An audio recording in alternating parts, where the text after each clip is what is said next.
Bonjour à tous, dans la dernière vidéo nous sommes restés à ce petit programme.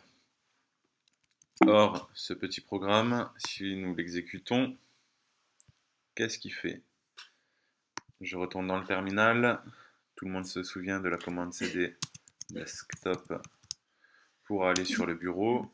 Nous voilà sur le bureau, ls, hop, nous avons déjà l'exécutable. ./toto, le fichier va s'exécuter. Il nous dit salut le monde, entrez la valeur de t, 1, 2, 3, la valeur de t est 1, 2, 3. Et là, il s'arrête. Donc, lui, ce qu'il a fait, il a exécuté le code en partant de là. Il a d'abord affiché ceci, salut le monde, entrez la valeur de t. Il attend une valeur, il la restitue et il finit avec le return 0. Et il ne recommence pas. Moi, aujourd'hui, je vais vous apprendre à le faire recommencer tant qu'on ne lui a pas dit d'arrêter. Donc pour cela, il y a deux méthodes. Le while, tant que, hop, lui il reconnaît de suite while. On crée le nouveau bloc d'instruction en mettant les parenthèses. Très important, pour que le code soit un peu plus beau, il faut à chaque fois qu'on crée un nouveau bloc d'instruction, petit à petit,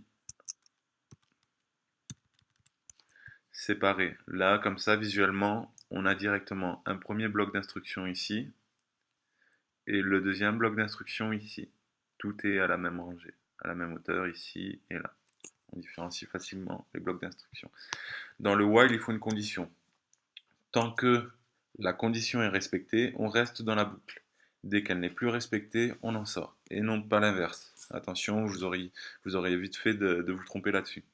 Donc, tant que k différent de 1, par exemple. Tant que k n'est pas égal à 1, on va rester là-dedans. Ceci n'est pas une instruction. On ne doit pas mettre le point-virgule. Donc, on va définir k comme un entier. Virgule k, et on va le définir à 0.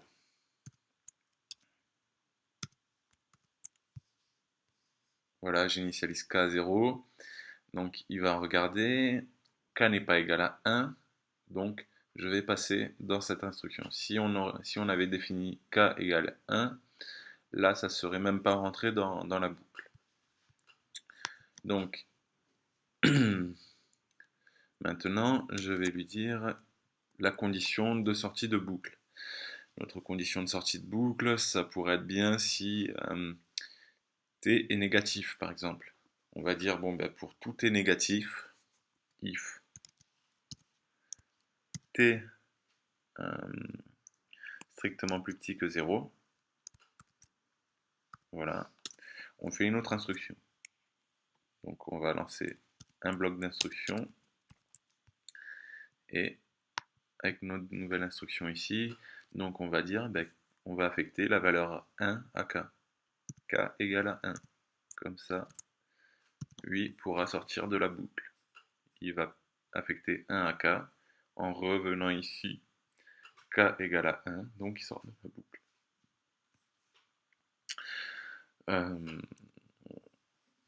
Voilà, on peut tester ce programme très vite fait. Donc je sauvegarde, je retourne dans mon terminal, hop. Je vais compiler cc toto.c et je vais lui dire appelle-le toto. Il compile, tout s'est bien passé, il n'y a pas de message d'erreur et je peux l'exécuter. Salut le monde, entrez la valeur de t, 1, 2, 3. La valeur de t est 123 et là nous voyons bien qu'il nous repropose entrer la valeur de t. Donc on va lui dire 444. Très bien. Alors là, c'est des valeurs qui sont supérieures à 0. Si je dis égal à 0, qu'est-ce qu'il va me faire? Souvenez-vous, la condition, c'était que pour tout t négatif est strictement négatif.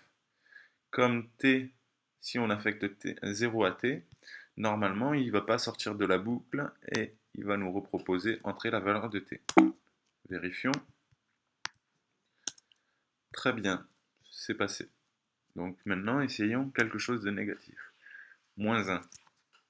Hop, il est sorti de la boucle. La valeur de t est moins 1. Et là, il sort directement de la boucle.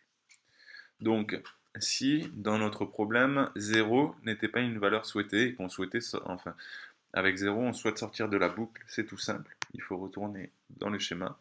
Et là, il ne faut pas dire strictement plus petit que 0, mais strictement, non, plus petit ou égal à 0. Donc, il suffit juste de faire ça. J'enregistre. Je vais dans mon terminal et là, je compile. Pas de message d'erreur et je relance. Essayons pour 0. Essayons d'abord pour 1. Et maintenant, essayons pour 0. Et là, il sort de suite. On peut faire la même chose, mais en disant strictement supérieur ou égal à 0. Donc, pour tout est négatif, il restera dans la boucle, mais pour tout est positif ou égal à 0, il va en sortir.